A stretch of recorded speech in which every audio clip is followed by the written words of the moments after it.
Yeah.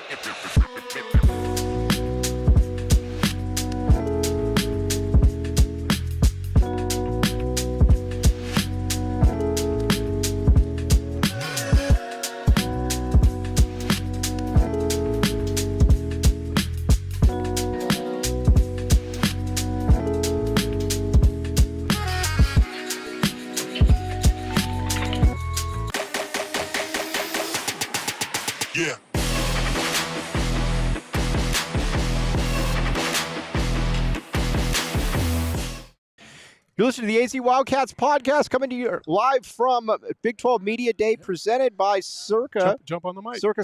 All right. Oh, no, let's go. we're joined by Noah Fifita. Hello, Noah Fifita. We're off script, but you know what? That's what we like about it. That's what we like around here. Right. Let's get his mic on, Eric. Yeah. All right, let's do it, man.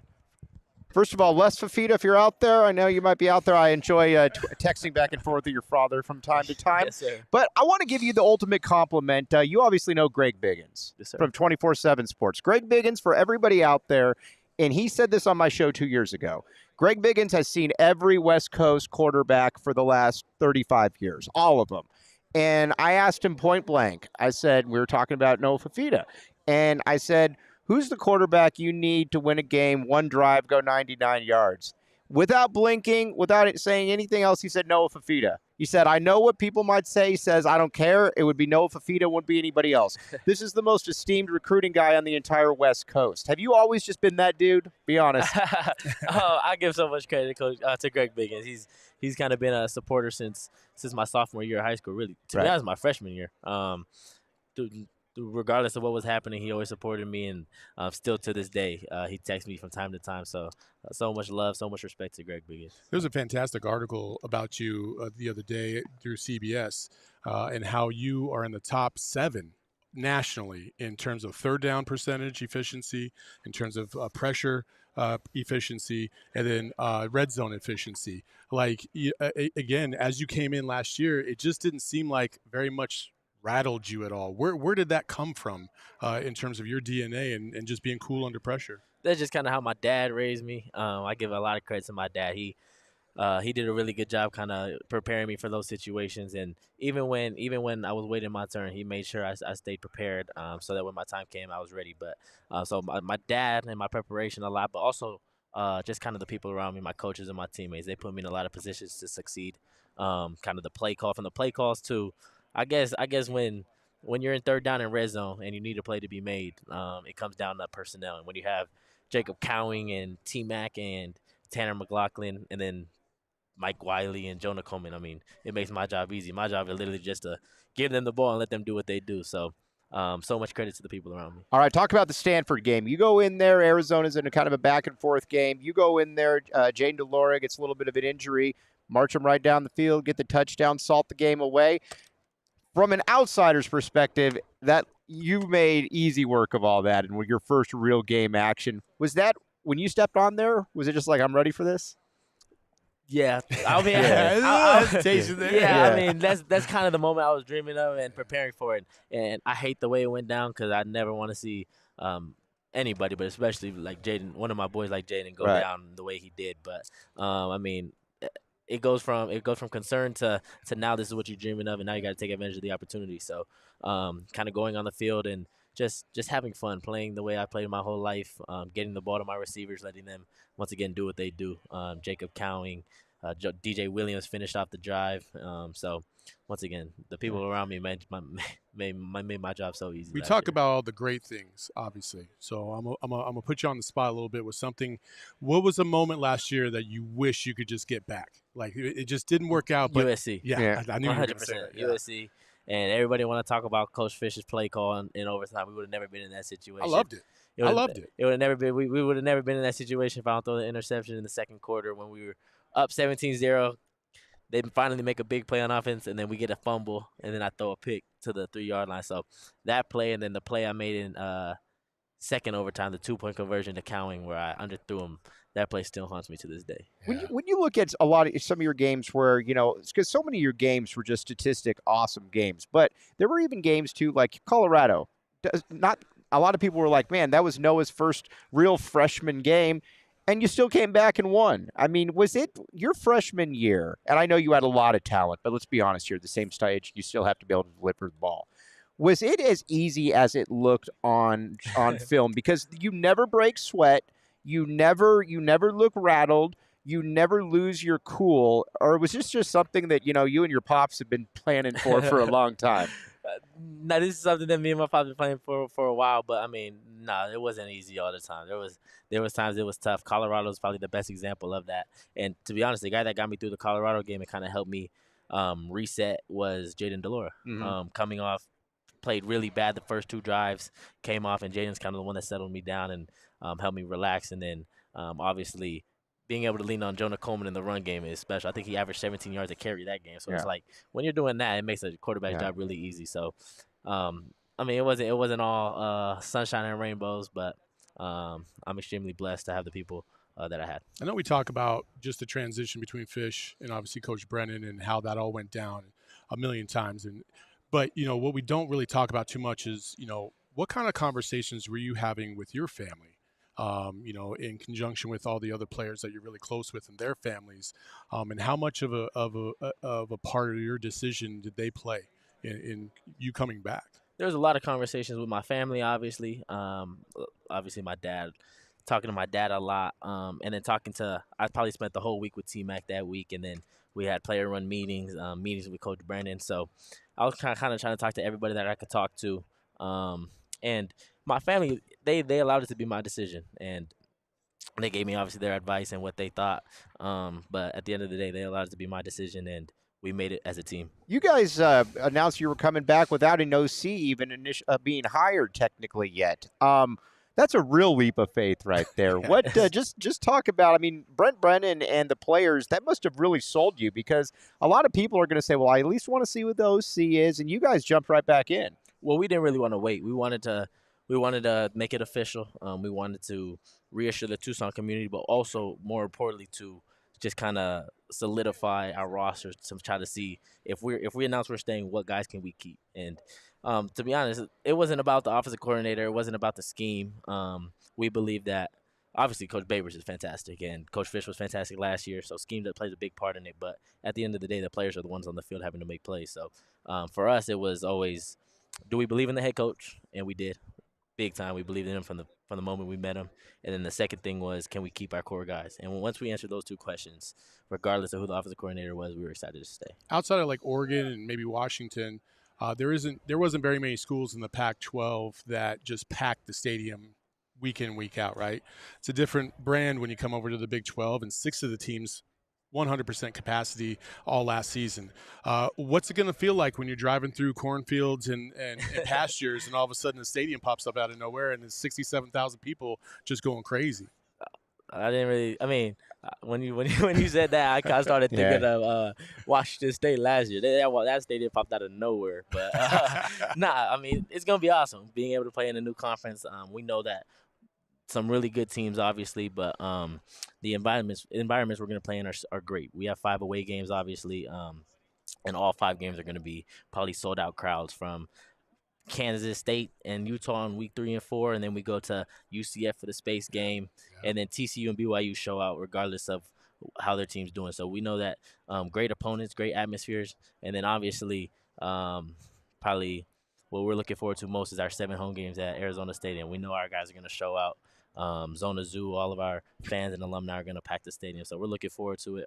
August 31st can't come fast enough. Who's your breakout player on the offense for who could possibly be the Noah Fifita of the 2024? Maybe not to that standard, but who's somebody that, or maybe even a couple players that people should keep an eye out for? I don't want to spoil too much, but guys got some exciting things we got coming. Everybody knows about T-Mac. Right. Our running back room is going to be really good. Yeah. Seeing Jacory and Quali and them already playing is really good. But then on the defense side, obviously Jacob Manu special. Yeah. Traden Stoops and Takari Davis, probably the most underrated defensive backs in the country. But I mean, the guys I want to shout out is Malachi Riley. That's the guy.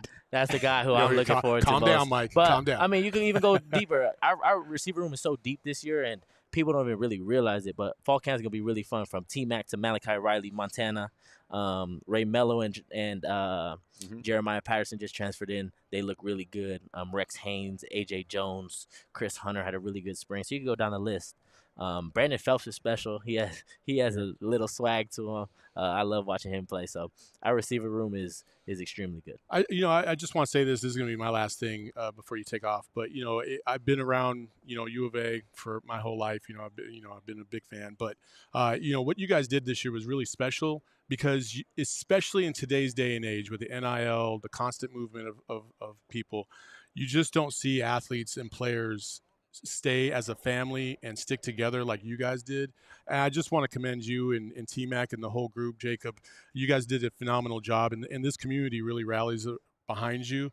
You guys are stand-up individuals, man. I've never spoken to you face-to-face before, but yeah, listen, man, there's a lot of pride that comes through, especially from our audience. They just absolutely love you guys. And you guys are a unique breed of individual, and it's a blessing to have you here for sure. I really appreciate that. Absolutely. Like I said, special family, special player, and whenever I think of you, I always think of that Greg Biggins quote. Yes, sir. Because, so again, man, we really appreciate you and your time, bro. Thank you, guys. Really appreciate it. Yeah. Thanks Noah a ton. Fifita. Let's go. Noah Fifita, National Freshman of the Year, Noah Fifita. Let's go, baby. Yes, very, very good. Now, there aren't many times when I'm right on something, but there is going to be some every now and then. Noah Fifita was one that I was right on. Last year, I said I would have started Noah Fifita from the beginning of the season, and I turned out to actually be right on that one. That is just a special, special player that gets the entire situation. We're going to wait on, hopefully get T-Mac here in a minute, but that's just somebody that just gets it, that just 100% understands how to win games, how to lead men. And you look up leadership in the dictionary, and that is what Noah Fifita is. And also, watch out for Malachi Riley, but just an impressive young man, though. Oh, absolutely. But you know who else is an impressive young man? Oh, yeah, Tetairoa McMillan. The man. Yeah, right I was going to say, dude, anytime a top 10 draft pick comes in, T-Mac, how you doing, baby. my man? Let's go. Yes. All right. Now, joined by the best wide receiver in U of A history, in my opinion. Yes. No, and like I said, I'm a historian. I'm just the one saying it. You got Dennis Northcutt, who was always my guy, but T-Mac, though, just talk a little bit about last season and just, the numbers you put up. You really came into the national eye outside of people that follow recruiting rankings. Just talk a little bit about last season.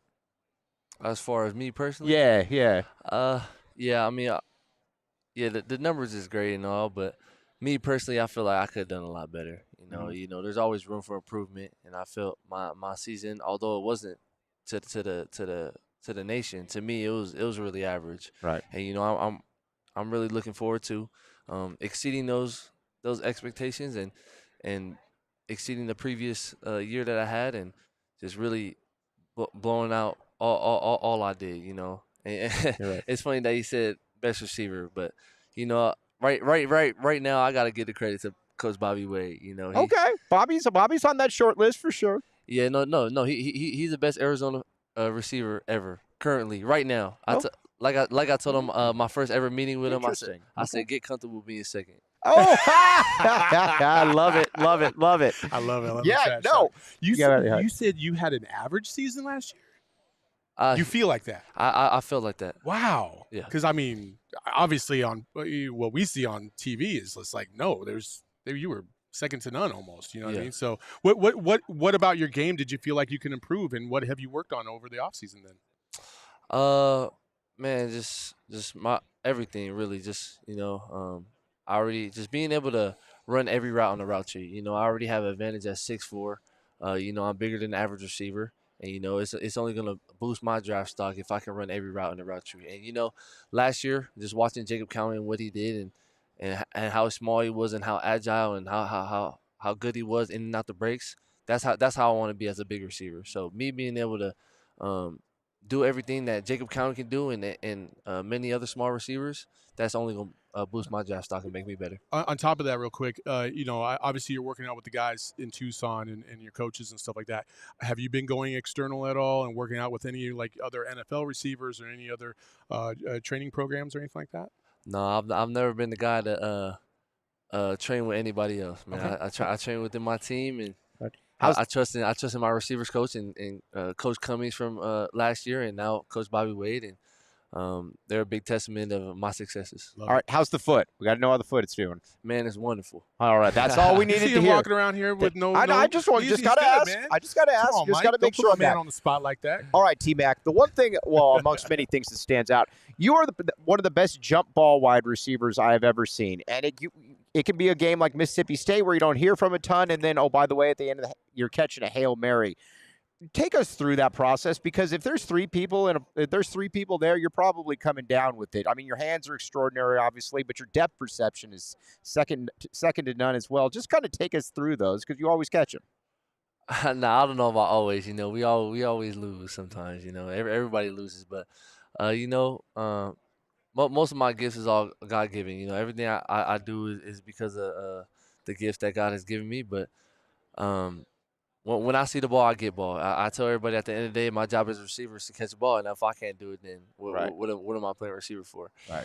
So but as far as high pointing the ball and jump ball, I think a big credit to that is from my basketball and my volleyball background. Being able to time it and high point the ball is really a big part of why I'm able to do what I can do on the football field. The box out game is strong. I mean, it was all right. It was more my volleyball spike. Okay. Right. I love it. Right. Hey, obviously, Madden came out and their ratings and stuff like that. Obviously, you were the top ranked player from your team at number 14 overall in the top 100. When you had a chance to play it already? Yeah, fortunately, how we did. How was it? Man, it was great. Yeah. It's always good to see yourself in the video game. Like, come on, that's every kid's dream. Yeah. And just being able to bring that to reality, man, it's a dream come true. Is anybody sleeping on the team in terms of like the ratings? Like, I feel like some guys were criminally low. Some guys weren't even in the top 100, like your quarterback, which absolutely was atrocious. Oh man, don't even get me started. when we talk about sleeping, that's one dude that everybody in the nation is sleeping on. All right, your high school team. I mean, everybody knows about you and Noah Fifita, Jacob Manu. Obviously, you got Kean Burnett in there as well. You've got Mason Graham, who's probably the best defensive player in college football. When you guys were just playing, and your junior and senior year when you're all there, did you realize that, man, there's like 4 All-Americans in this room? I mean, it's wild, dude. No, it's definitely crazy. It's a blessing to see what we did. And just to correct you, I think Mason Graham is the best player in college football. Oh, the best player. Okay, sure. All right. I think he's the best player in college football. He's been proving that since a freshman. And all right. Freshman, I'm totally cool with it, man. So, I don't got any problem with that. That's my boy. But, right. Playing in high school, you never thought that we would be here. You never think that we would be doing the things we do. Mason Graham being the potential top 3 pick next year, me being a potential first rounder, right? Like you can only dream of those kind of things, but it's reality, and man, God's never wrong, man, and we're all here because of him. Yeah. Hey, fantastic, man. Listen, I said this to Joe a little bit ago, but there's just a different vibe about this team, and a lot of it is because of your guys' commitment to come back and kind of weather the storm. For us, I know it was an emotional time because it felt like, oh man, we got a really good football team finally, and then it could have been taken away, and you guys really stuck it out. And I'm probably going to guess nobody's going to cheer as hard for you ever than this year because people really want you guys to succeed. So we just want to say thank you and appreciate you guys coming back and really sticking with the red and blue because it's all that matters to a lot of people. Man, our pleasure, man. We came to Arizona to be program changers. And we came to Arizona, to be to bring light back to Tucson. So hopefully, we can put smiles on the faces of people in Tucson, and hopefully they can find pride in our play.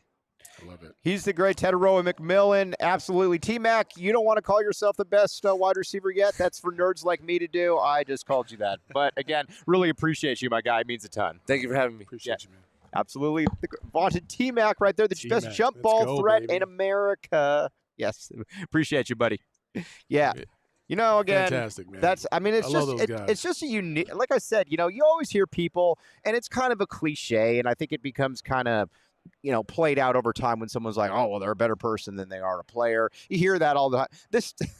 This really is one of those cases. Yeah. I mean, the humbleness factor right there, where Noah Noah Fifita doesn't even bring up that he's somehow not in the top 100 in EAA sports. Well, we didn't ask him either. No, but when we asked him earlier about the rankings, and he said about time Tecairio's getting some love. Yeah. You know, so yeah. I mean, most kids would be like, you know, outwardly frustrated by that. You know, those guys are they're just different. Yeah. They're just different. Like I wasn't kidding when I was saying, like, you know, the amount of pride that I think we all feel with those guys in tow, and how they listen. We all back the A all day, Right. You know, and we want our program and our players in the program to feel the same way we do. Right. And this is probably one of the first times that we just absolutely know that these guys absolutely back the A, Yeah. and it's a beautiful thing, man. It really is. It almost makes you emotional because you love the fact that these guys are as bought in as you are, Right. Over the last decades watching this team play, and so you know it's fantastic. I don't know if we have a Circle K ad, but they're definitely in our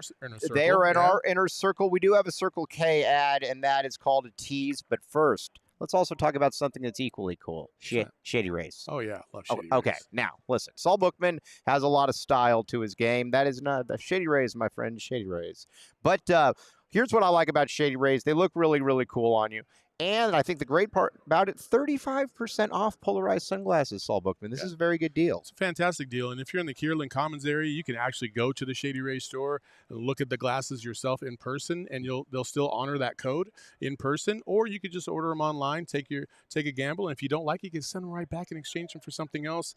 They're fantastic. The money back guarantee is fantastic. Like, listen, you can't go wrong. Over 300,000 people love Shady Rays and have said so. So you should be 300,001. Everybody should be in it for Shady Rays. It's really that simple. And again, go ahead and check it out. Shady Rays. You will thank me later, my friends. And also, we've got one more that Listen, I'm Four Peaks is fantastic. Yes. Okay, you can find that at Circle K, which again, another teaser. Mm-hmm. But Four Peaks has been one of the best breweries in the state. Craft brew, number one craft brew in the state, no matter what. It's fantastic. They've been a great partner of ours. They have done so many different events. They contribute to charities. They have their own teacher drive. You can't go wrong with supporting Four Peaks and going to check out your favorite beer. He likes the Kill Lifter. Mm. I love the Peach Ale. There's a Bad Birdie Ale that's a new one, and it's kind of taken the country by storm because they're trying to spread it out all over the country. So, you know, Four Peaks doing elite stuff with their brews. You should go check them out. Check them out at the 8th Street Pub, too, because their menu constantly changes. So check them out at Four Peaks. You can follow them on social, on Twitter, and on Instagram at Four Peaks Brew, and enjoy. All right, enjoy. Check it out, Four Peaks and You're welcome, Michael. Shady Rays. I very much appreciate that, Saul Bookman. That's why you're the boss.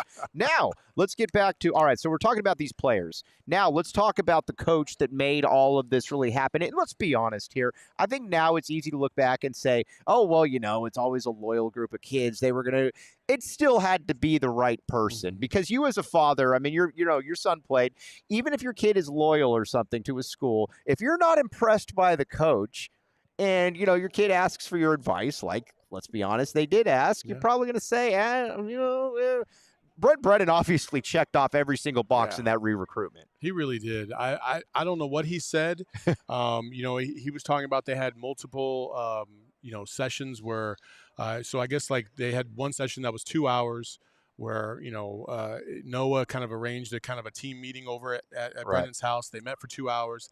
And then the next day, Coach Brennan reached out and said, do you guys want to do that again if there's anybody else that's kind of on the fence or whatever? And another group came over, some of the same individuals from the day before. And again, it was just, and he said there was a lot of just kind of back and forth in terms of like, there was some funny questions and, you know, hilarity, but there was also some serious questions and concern. And, you know, clearly whatever Brent Brennan said, it all worked out. And again, these guys, I just feel like Brennan and his background, not only on the Tommy staff, because he had a lot of Polynesian players in that era, and then at San Jose State, same kind of thing. I just feel like there was some kind of connectivity there to be able to make sure that the family vibe was still going to be here. We're very strong in the faith aspect of what they do, and you know, there's not going to be anything that's unknown if you stay here. I'll tell you what, we were able to hear from Brent Brennan a little bit earlier. Why don't we go to Brent Brennan now, and he can speak for himself better than we can speak for him. Fortunate enough to be joined by the man of the hour, the man of Tucson, new coach Brent Brennan. How you doing, my man? I'm doing great. Right. All right, now we've got a lot to talk about with Coach, but first, you're here at Big 12 Media Day. What are your thoughts on going into this new conference? We're excited about this new conference. I think it gives us an incredible platform to play good football in. Takes us to some new areas of the country that I think will open up some recruiting markets for us. And I think it's just going to put us on a huge national stage, which we're excited about. Right. Coach, obviously you come from San Jose State, built that program up. You're coming in here. Day one, you had to just run at full speed to try and keep your team together. What was that process like for you starting out and trying to, it was a little bit more unusual than normal? Yeah, absolutely, because it happened so late, right? So I think the biggest focus that we had as a coaching staff, or that I had as a head coach that first couple months, was just recruiting the current roster, because we had a 30-day window where they could all leave, and lots of people across the country were trying to get them to go. And to their credit, they stayed together. They love each other. They love the U of A. And that was kind of how this one was so much different than last time I took over as a head coach. What have you found out about guys like Noah and T-Mac, especially? Got a lot of praise last year, getting to know them just as people, players. What have you found out about them? They're even better people than they are players. They're just remarkable, I would say. Even just sitting on the plane coming out here with them last night, kind of the joy they have, the spirit, how much they love being together. It's a really special team. A lot of people don't talk about, the transition from Pac-12 to Big 12 in terms of, the volume of crowd. And now we're going into a conference where 6 schools last year maxed out capacity for every game. They talk about the advantage it is for the home team. Right. But what kind of advantage is it for the away team, as you guys head into these hostile environments, knowing that you have to be ready to go? Well, I would say that's one thing that I've been challenging, kind of our alumni at Arizona and the fan base there in Tucson and in the state, is that, like, we need you to show up, because every week we go on the road, that's what we're going to be going into, and we need to create that hostile environment in Arizona Stadium. But for our players and our team, I keep telling them, like, this is like going to Oregon or Washington or Utah every single week, right? That's what that's what the crowd's going to feel like. And so, trying to make sure that we have a very clear understanding of what that is, and the incredible challenge and opportunity to go into those other markets and play good football and find a way to win. It's going to be shock and awe when you go through all these cornfields and all of a sudden a stadium pops up out of nowhere, right? Oh, yeah, it's going to be very different. It's going to be very different. Talk a little bit about Dwayne Aquina. Obviously a legend here at the U of A, probably the best defensive backs coach in college football history. You got him running the defense. Was that an easy choice for you when you were looking at the candidates? How'd that all breakdown? Yeah, it was awesome. I think that part of it is, another piece that makes that transition unique. The fact that I had history with Dwayne, the fact that I had to go against his secondaries for so many years, that when I was at Oregon State and he was at 1 year at Texas and all those years at Stanford, I've just had incredible respect for him. And even being on staff with him back in 2000, even at that time, I thought he was just a remarkable football coach. So it was an easy, I just didn't know if he'd stay. Right.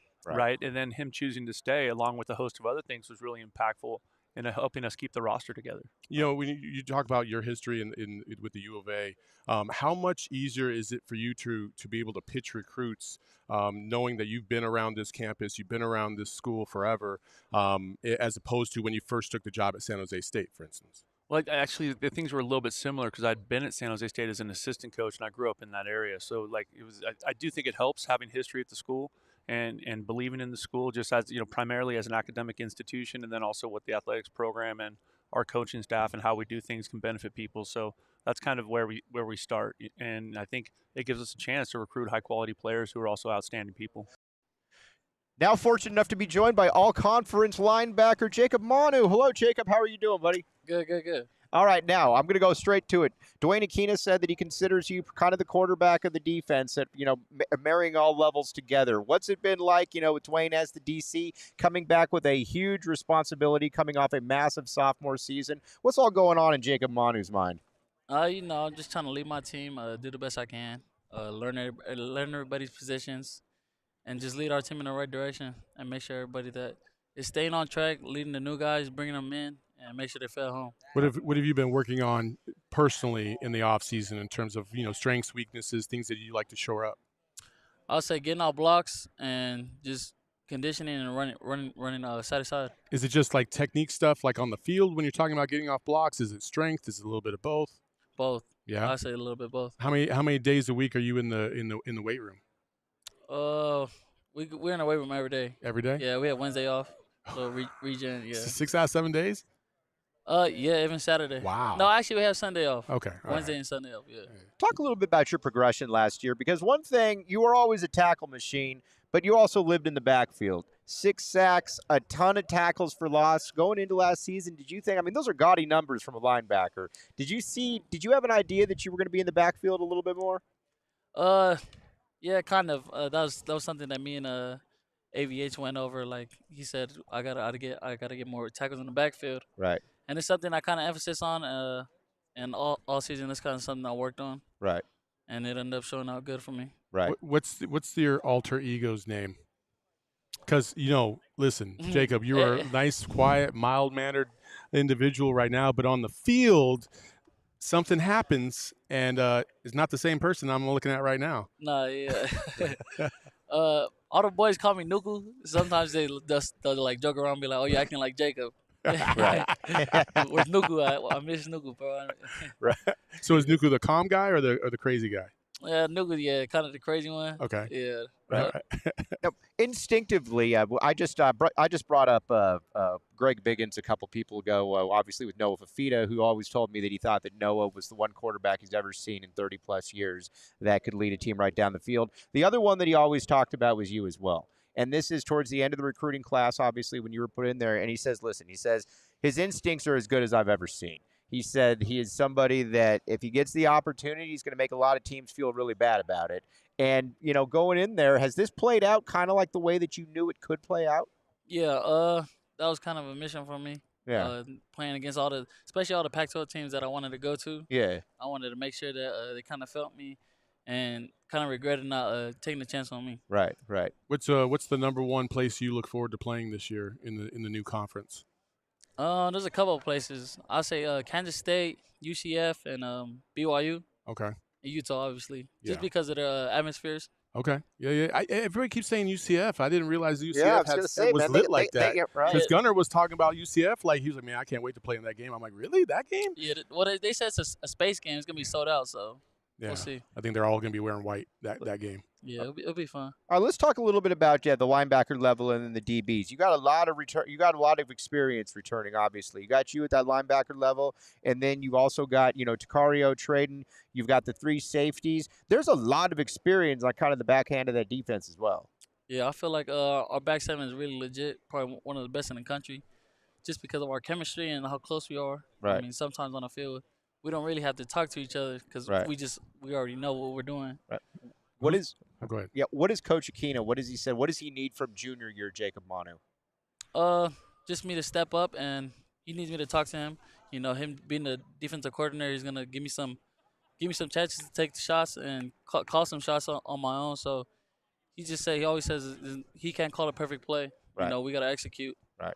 What individual through workouts that maybe people either don't know about, or maybe they just haven't been as recognizable on the field as they maybe that they can be? Who's one individual that you think is going to step up this year and surprise a lot of people on the defense? Isaiah Johnson for sure. Okay. Yeah. Big man in the middle. Yeah. Yeah. And Chuba. Right. Okay. So let's talk a little bit about Chuba. Yeah, no, there's a couple, man. All right, let's talk a little bit about Chuba. I always thought last year, and much respect to Big Bill Norton, thought he did a fantastic job. One of the biggest people I've seen. Then I see Chuba come around, Yeah. and he's like 2 Big Bill Nortons. That's got to be one of the largest people I've ever seen, Jacob. Take us through a little bit of what kind of player he is, because part of his job is going to be to keep people off of you. Yeah, no, he does a great job with that. Both of them do, I think. Yeah. And they're big bodies up there, taking up gaps. Takes a couple of guys to block them, sometimes 3. Right. So that's great for me. That's what I want. Right. That's crazy. Yeah. There's a lot of guys that fill up those gaps, but because it makes your job way easier, obviously. Yeah. When you look forward to this season, when you heard last year that we were joining the Big 12, what was your initial thoughts on like the whole conference change and what that was really going to mean for the program? I didn't really know how to. I was kind of sad that the Pac-12 was ending. But the Big 12, it's cool just to see all these other teams, new faces, new opponents. Can't wait to see what these other teams are about and see what the offenses look like.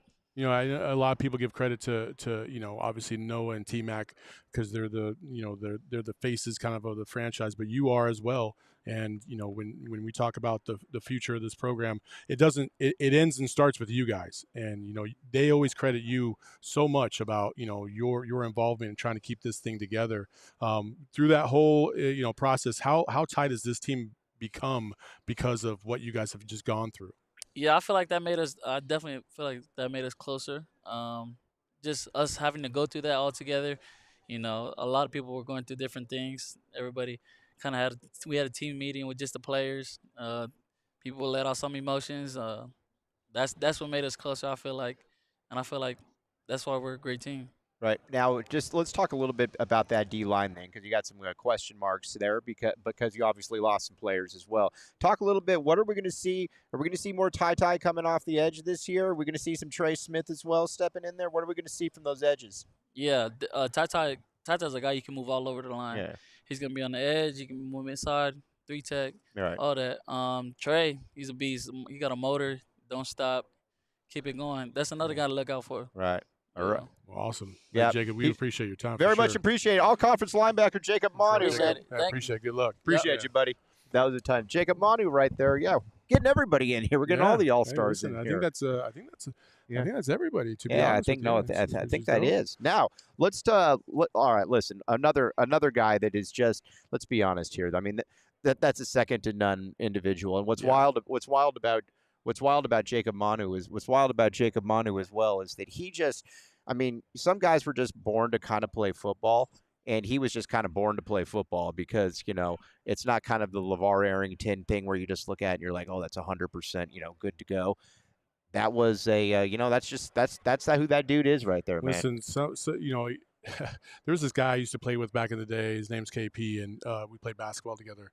And every time he would try to bully somebody over, he would say, I play football. Yeah. And when you look at Jacob Manu walking around here, he's not like a physically impressive individual in terms of like stature and size. Right. But he plays football. Right. Like he's a football player. Like, right. And he's going to get the job done no matter what. Like, so it's just pretty incredible to see, these individuals and their skills and their height and their build, and then to see how they play on the field. And that's why, measurables are great, but they're not the only thing. Yeah. And in a lot of times that can mislead you into thinking that an individual is actually better than they are. For sure. And in Jacob Manu's case, that would be absolutely the case in terms of you might not, the measurables aren't going to be there if you're looking for a prototypical linebacker. Right. But his game is second to none. Right. And that's the thing that you're most impressed by. There's another one too that I wanted to talk in that I owe an apology for, but one thing I don't owe an apology for is Circle K. I have been in the front saying that I backed the K from the beginning.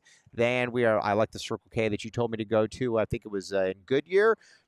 Saul, Circle K, that's where it's at. Save some money, all kinds of really good stuff, Circle K. It's a fantastic place, man. You can't go wrong. You get your snacks, you get your gas, you get your nice cold beverages on a hot day, and you move along. It's fantastic. Right, yeah. Circle K, check it out again. Join Inner Circle for free by downloading the Circle K app today. Terms and conditions apply at participating locations. Visit CircleK.com for details. All kinds of really, really good stuff at Circle K. I am going to be driving back later. I will be going by Circle K. I will be taking a picture of Circle K. So check it out. Also, there's one other one that we got to talk about, and then we're going to get into some My Bad Gunner talk. Desert Financial Credit Union. Here's the deal. I want $200. You want $200. Who doesn't not have an account with Desert Financial and say that they want to get $200? Here's the deal. When you open a free checking account online, get $200 in bonuses. Get started by visiting desertfinancial.com/200. Saul Bookman, you are in on Desert Financial Credit Union. This is true. Desert Financial Credit Union is amazing. $200 in your account if you open up one. So you can't go wrong. They've been around for 84 years. Right. 84 years. Like, yes. I mean, it's legit. You can't go wrong. Yes, it's very good. Again, so like I said, it's all over. It's a community. It's for the people, by the people, with the people. You threw me off with this is true. It's absolutely true, and this is something that we want to verify. Listen, we're old school journalists around here. We check, recheck, and then check the facts again. With Desert Financial Credit Union, it goes without saying. DesertFinancialCreditUnion.com/200.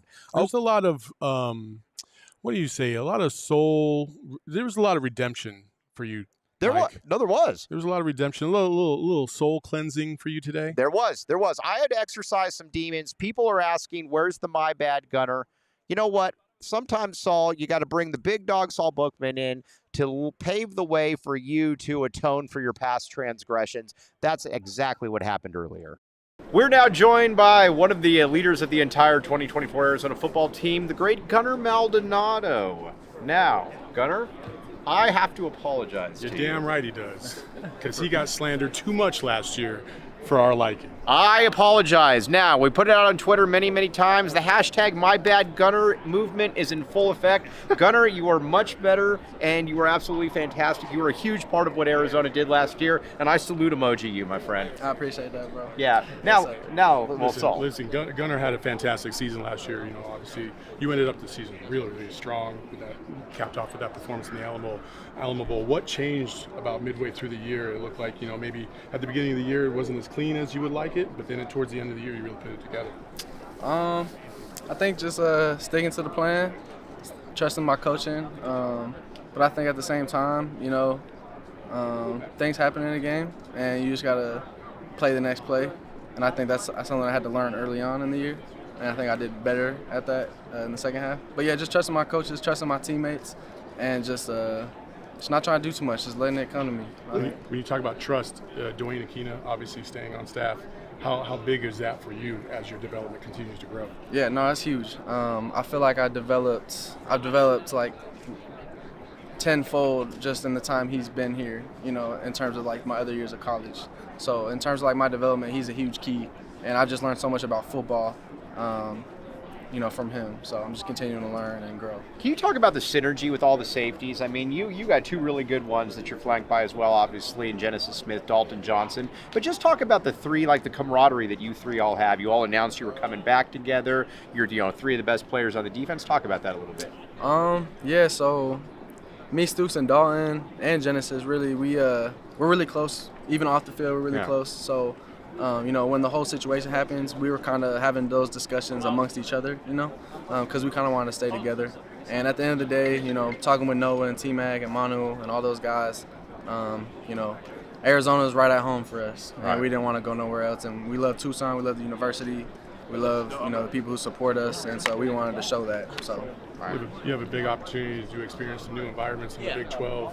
What have you heard so far from maybe other players around or even around here about like some of the most hostile environments? Right. I heard UCF gets pretty lit. I heard that's gonna be fun. I was talking to some of the guys in the locker room. I would not have expected UCF to be in that mix. Putting on the uniform, so I'm excited for that one. I haven't talked to no like Kansas State players, but that's a game that's getting a lot of hype and stuff. Manhattan's supposedly a great spot to play at, so looking forward to that one. Yes, sir. Cool. I appreciate you. Gunnar Maldonado, again, my bad, Gunnar. I apologize, man. Keep making. All right, Gunnar Maldonado, that was fantastic. Again, that's why I am not coaching Division I football, and that is why he is playing Division I football, Saul. But on a serious note, I don't know that anybody's more emblematic of this Arizona team. Gunnar Maldonado comes in, not super highly rated, transfer from Northwestern, takes a little bit of time, and then by the end of the season, he's an absolute monster that nobody wants to play against. That's why I tell you, Mike, you can't be so hard on these guys early on. You just gotta, you know, listen, let them grow, let them breathe, let them figure it out, and they'll right the ship. And, you know, Gunnar just did not deserve the slander that you were throwing his way last year to that degree. And I know a lot of other people were kind of jumping on that bandwagon for a little bit too. But guess what, folks? He rebounded, and he was one of the better players we had down the last 6 games of the season last year. So I'm proud of you. That was a lot of growth. No. But again, here's what I always tell people this, and it drives me up a wall. People take sports way too seriously. We are working in the toy section of society. Guess what? If you are wrong about something, it is okay to admit you are wrong. My bad, Gunnar. I am wrong on all kinds of stuff. I was not a Division I athlete, but just own it. And generally, if you own it, it's kind of disarming. If somebody comes up and says, hey, Saul Bookman, I was a putz for doubting your free throw prowess, well, you're probably going to say, well, yeah, thanks, you know, and move on. But again, that's what's so cool about sports, though, is also being able to see some of these guys in their own being and just seeing, you know, what they're like. And it's just a group of humble guys. And that's, I think, it's just a very rootable team, Saul, to put it mildly. I mean, it really is. Even if you're just a casual observer of college football, if you learn more about this U of A team, it's hard to not want to root for these guys to succeed. Right. Even our Sun Devils guys, as much as they hate U of A, they can respect the fact that these guys are just good, genuinely good people. And honestly, like, that's my thing for just college sports in general. Just personal experience. There's far too many programs out there that try to shield these kids away from the media. Yes. And I know that there's some shady ass people out there that are always got an agenda to try and do X, Y, and Z. I get that. But man, there's so many good people in college athletics. Yes. And there's so many stories out there that you just don't know of because you don't have the opportunity to really get to know these kids, and they're siphoned off from everybody else. And, when we get a chance to talk to these kids and really get to know them a little bit more, even whether it be on the show or off the show, you're just amazed at like their temperament, the way they go about life. They're so much more mature than I ever was at that age. And it's so impressive. Yeah. And what's really amazing too is when you just see guys that, it's not fake. I see a lot of people that'll say like, oh, I don't want to talk about myself, but, and then they go on a whole thing. Like T-Mac, you can legitimately tell, felt as silly as this is, you can legitimately tell that he thought that he left a lot of yards and touchdowns on the field. That's insane. You can tell the dude caught for 1,400 yards, insane. and you could tell that he was like, and that he's thinking to himself, I probably left 400 or 500 yards out there on the field. Crazy, right? Yeah, or Noah Fifita. Well, you know what? We could have been playing Georgia if I didn't do this. Well, I mean, come on, you did okay. We'll put up with you flaws and all. How about that? I mean, that made my jaw drop. But you also love to hear that he's not satisfied. Right. He feels like, again, that's what makes great players great, is that they're not satisfied, and what you think is their best, they're like, yeah, that's average. Right. That's great. That's great for you. Yeah. That's great for you if you can pull this off. But for me, that's not where I want to be. I want to be at a higher level. And man, I'm excited to see what these guys are going to do this year for real. It's going to be a lot of fun. And we're very fortunate enough here to be able to get pretty much every player we wanted. We got Brent Brennan, we got Brett Yormark, we got a lot of little side interviews with some national folks. It was a very good, productive day. But I wanted to ask you this, Saul. We got a few more minutes here. So, last thoughts about this conference. I feel that we should hit on Dion for a minute because Dion brings the crowd, obviously, in this last Pac-12 or Pac-12. I literally spent 3 days saying I wouldn't do that, and I've done it twice now. But thoughts on Brett Yormark at the end of the day. Thoughts on Deion Sanders coming in, because that was a whole thing into itself. Yeah, I mean, what's said about Deion is already been said. I think with Deion, listen, this is a big year for him. I think because there's the Deion hype train is a real thing. Okay? Oh, no doubt. But every train has its limits. Right. And if Deion in Colorado don't become bowl eligible, don't have, I think, at least an 8-win season this year, I agree. then it's going to be a lot of it's going to be viewed as a lot of hype, but not a lot of substance. Right. And so they've got to get that ship right. And honestly, let's be real. Like, if Colorado is a successful program this year, that's only good for the conference because of the visibility that Deion Sanders brings. So it's a great opportunity for him in the program. But more importantly, I just think that this team, this franchise, this program is in such a great position to take advantage of the Big 12. They've come in at this conference at the right time with the right players to really be credible from day one. And if everything goes right this year, I just feel like it's going to be a springboard to continue dominance as we move forward. It's really hard not to have really good vibes coming away from this, because the synergy all feels like it's headed in the same direction. It feels like everybody's on the same page. Go ahead.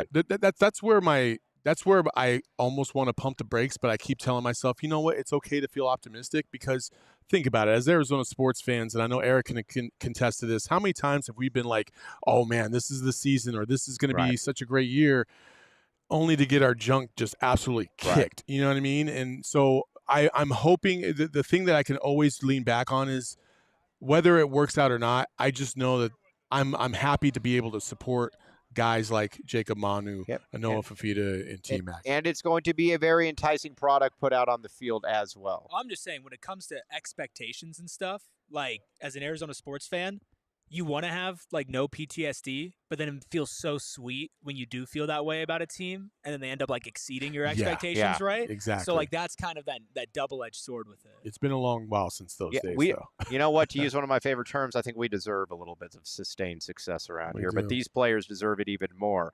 But also, no better time to become a PHNX diehard, Saul Bookman. This is true. Become a PHNX diehard. Come join the cause.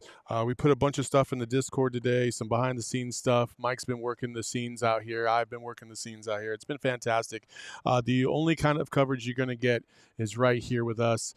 So we appreciate if you just take the opportunity to become a diehard because it supports the cause. And listen, you get a shirt, you get a hat, free annually. There's different things that come along with that, including discounts on events and other giveaways. And every single time we close a partnership or every single time we put together some type of event, we're always thinking about how can we give back to our diehards? How can we hook them up with the very best of the best? So come be a part of that. All right. And like I said, he put it better than I ever could. I'd like to give a massive shout out to Shane Diefenbach, who has been working tirelessly behind the scenes. Eric for all the production work. He's been tirelessly pumping out clip after clip after clip for YouTube for us. And Mike, dude, listen, I think, everybody did a phenomenal job here. Totri got to go home early. Fuck Totri. But for us, listen, you did a fantastic job. Mike has been at the helm of this for a while, trying to wrangle up some of these interviews. You were able to score your mark yesterday, and then obviously we got all the players today. We got everything we needed to get accomplished. It was a successful day, and it's always a successful day answering to the boss, Saul Bookman. I mean that seriously. But there are no days off. Now, Saul Bookman, when I say there are no days off, I literally mean there are no days off. I know we don't want to talk about it, but we got a couple minutes. What are you up to the next few days? Oh, I got Summer League stuff. I mean, tomorrow we got our show because it's Thursday. And then, we got Summer League starting on Saturday. So I'll be here in Vegas for another 6 days. All right. But you know what? I will be back doing the show. Saul Bookman will be here doing the show. But yes, on that note, though, very, very much appreciate everybody behind the scenes. And we will be back with you tomorrow. Big shout out to the U of A, the Big 12 Conference. Thanks to everybody in athletics for hooking us up with all the athletes. Shout out to all the people that jumped on the program. And listen, it was fantastic, man. And a shout out to Circa. Circa, but yes, absolutely the coolest place to stay in Vegas. I very much enjoyed my time there. All right. But for everybody here, big thanks, and to all the listeners, you guys are fantastic. Wouldn't be able to do this without you. We will be back with you tomorrow, same time, 10:30. Or no, not same time, 10:30. We'll be back with you tomorrow, 10:30 p.m. or a.m. MS Mountain Standard Time. Your usual time. You've been listening to the AC Wildcats podcast. We all silly like the mayor.